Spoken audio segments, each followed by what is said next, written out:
छरे नवरंगपुर आसवे प्रधानमंत्री सूचना दले बलभद्र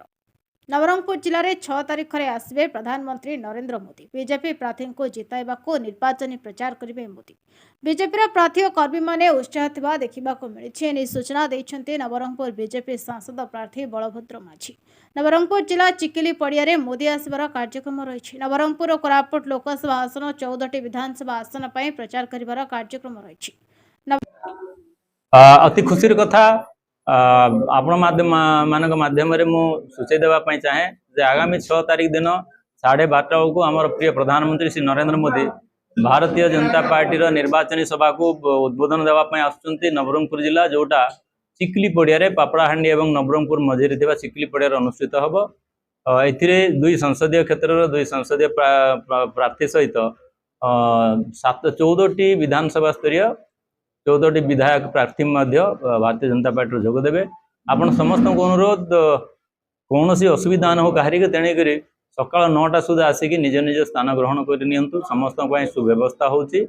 आमे लक्षाधिक श्रोता आशा करूँ तेणुक एत लक्ष लक्ष लोकंर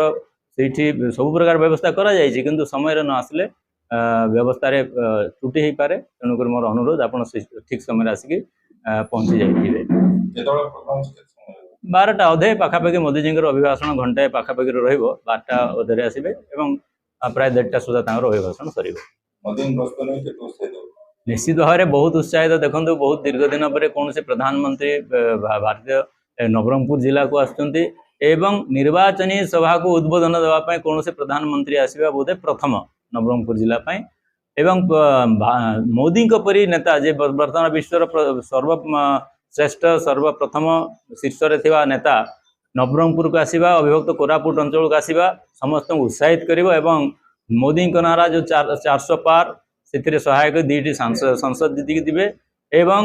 14 ରୁ 14 विधायक ये जीति जाइए मोदी जो डाकरा देते डबल इंजिन सरकार ये सरकार बदल आमर विधायक सब जीतिक आसवे। Nabarangpur Devi Prasad Patnaik report नायबती TV.